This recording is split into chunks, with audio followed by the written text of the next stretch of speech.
Hello दोस्तों। आज हम इमरजेंसी का बहुत इंपॉर्टेंट लेक्चर पढ़ने वाले हैं जिसका नाम है ट्राइज। तो ट्राइज का मीनिंग क्या है, निमोनिक्स, स्टार्ट, इसका मीनिंग क्या है, कलर कोडिंग क्या है और पेशेंट डिस्ट्रीब्यूशन कैसे किया जाता है। तो ये सब कुछ पढ़ेंगे आज ट्राइज के बारे में। तो ये लेक्चर जानने के लिए बने रहिए लोकेश धीमान लेक्चर के साथ में।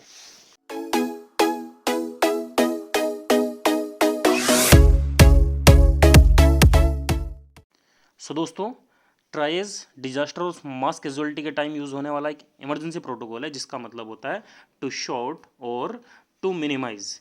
इसका मतलब है कि पेशेंट्स अगर इमरजेंसी में हमारे पास में डील करने के लिए आ जाते हैं मास कैजुअलिटी के साथ में, तो उन पेशेंट्स को डिफरेंट कैटेगरी में हमें कैटेगराइज करना होता है। सपोज करो कि इमरजेंसी में हमारे पास डिफरेंट पेशेंट हैं, जैसे कि कोई डेथ पेशेंट्स हैं या फिर ऐसे पेशेंट्स जिनको बहुत ज़्यादा इंजरी हुई है, या कुछ ऐसे पेशेंट जिनको कम इंजरी है, या कोई कार्डियक अरेस्ट वाले है, कोई न्यूरो वाली कंडीशन के साथ में आए हैं।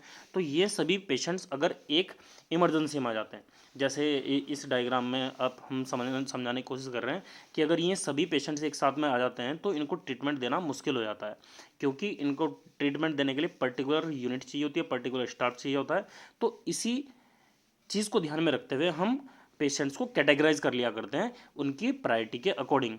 तो जिस पेशेंट्स को ज़रूरत है कार्डियक केयर की तो उन्हें कार्डियक यूनिट में, स्पेशल केयर यूनिट में, या फिर जो पेशेंट डेथ हो चुके हैं उन्हें अलग यूनिट में, या फिर जो पेशेंट्स को कम ज़रूरत है ट्रीटमेंट की उनको अलग यूनिट में अलग अलग तरीके से सेग्रीगेट कर लिया करते हैं। तो इसी को बोला करते हैं पेशेंट्स को शॉर्ट कर लेना, पेशेंट को मिनिमाइज कर लेना उनकी कंडीशन के अकॉर्डिंग उनको पर्टिकुलर यूनिट में भेजने के बाद में। मीनिंग समझने के बाद में अब एक शॉर्ट सिंपल सी डेफिनेशन।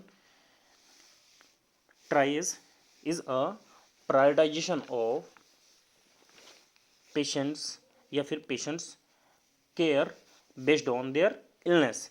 पेशेंट्स की इलनेस के बेसिस पे पेशेंट्स को प्रायोरिटाइज कर देना, इसी को ही बोला करते हैं हम ट्राइज।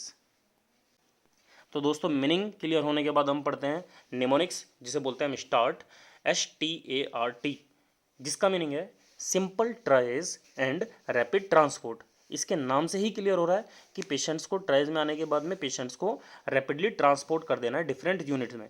तो जैसे कि पेशेंट इमरजेंसी में आते हैं, एक जगह कंबाइंड आ जाते हैं, तो उनको यूनिट के अकॉर्डिंग उनको कैटेगराइज कर लो, अलग अलग जगह पे भेज दो, और अलग जगह पे भेजने के बाद में उन्हें ट्रीटमेंट दो, और ट्रीटमेंट देने के बाद उनको पर्टिकुलर एरिया पे ट्रांसपोर्ट कर दो। सपोज करो कि वार्ड में उनको ज़रूरत है ट्रीटमेंट की, तो वहाँ पर उनको हम भेज दिया करते हैं। तो दोस्तों, नया पॉइंट्स है हमारा कैटेगरी ऑफ ट्राइज। जो भी पेशेंट इमरजेंसी में आ रहे हैं उनको कैसे कैटेगराइज करना है तो उसको हम पढ़ेंगे इसी कैटेगरी के अंडर में। तो इनको हम जनरली डिवाइड कर लिया करते हैं 4 कैटेगरी में। जनरली मेन जो हमारी कैटेगरी है वो 3 कैटेगरी हैं, लेकिन 4 को हम रखते हैं डेड पेशेंट वाले क्राइटेरिया में। तो सबसे पहले वाली जो कैटेगरी है इंपॉर्टेंट है, और इसको बोलते हैं हम रेड। रेड मतलब वो पेशेंट जो बहुत ज़्यादा जिनको रिक्वायरमेंट है, इसलिए उनको बोलते हैं मोस्ट अर्जेंट या फिर इमरजेंट। तो ये ऑप्शन में आता है कि रेड कैटेगरी कौन सी होगी, या तो मोस्ट अर्जेंट होगी या फिर इसको बोलेंगे हम इमरजेंट पेशेंट्स।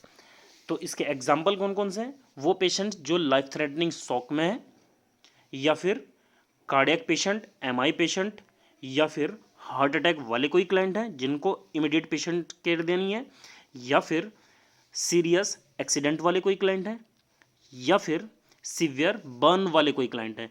तो ये पेशेंट्स ऐसे हैं जिनको इमीडिएट केयर देनी पड़ेगी, अगर केयर नहीं दी तो ये पेशेंट्स किसी भी टाइम डेथ हो सकते हैं। तो इसलिए बोला करते हैं हम मोस्ट अर्जेंट या फिर इमरजेंट। अब नेक्स्ट कैटेगरी पढ़ रहे हैं हम येलो कैटेगरी। येलो कैटेगरी वो पेशेंट्स होते हैं जिनको इमरजेंसी पेशेंट की ज़रूरत नहीं है, कुछ टाइम वेट कर सकते हैं, तो ये कैटेगरी आती है अर्जेंट। और जिनको कुछ टाइम के लिए वेट किया जा सकता है, जैसे कि एग्जांपल है कोई ऐसा पेशेंट जिनको डिज्निया है, एलर्जिक रिएक्शन हुई है किसी चीज़ से, या फिर सीजर वाले क्लाइंट हैं। अब यहाँ पर हम 2 पेशेंट में डिफरेंस समझ सकते हैं कि एक पेशेंट जिनको सीजर आ रहा है और एक पेशेंट जिनको एमआई अटैक है। तो दोनों पेशेंट्स में अगर हमें प्रायोरिटी देनी हो तो हम किसको देंगे? एमआई पेशेंट्स को देंगे। तो कंटिन्यू, नेक्स्ट एग्जाम्पल है फॉल्स या फिर मेंटल हेल्थ क्राइसिस पेशेंट, या फिर जो मेंटल पेशेंट्स हैं उनको ट्रीटमेंट देने के लिए जो कैटेगरी होगी येलो कैटेगरी या फिर अर्जेंट कैटेगरी होगी। तो नेक्स्ट थर्ड कैटेगरी है ग्रीन कैटेगरी। वो पेशेंट जिनको अर्जेंट या फिर इमरजेंसी केयर की ज़रूरत नहीं होती, इसलिए इन कैटेगरी को बोलते हैं नॉन अर्जेंट कैटेगरी।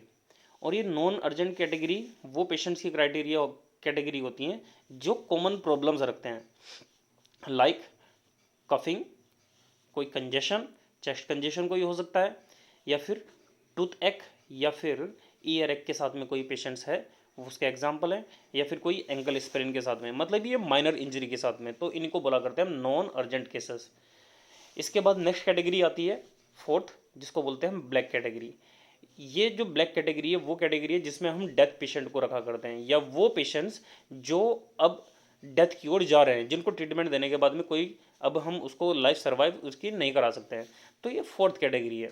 तो दोस्तों जो ये 4 कैटेगरी पढ़ी है हमने इसमें, उनमें से 3 कैटेगरी बहुत इंपॉर्टेंट है, रेड, येलो एंड ग्रीन।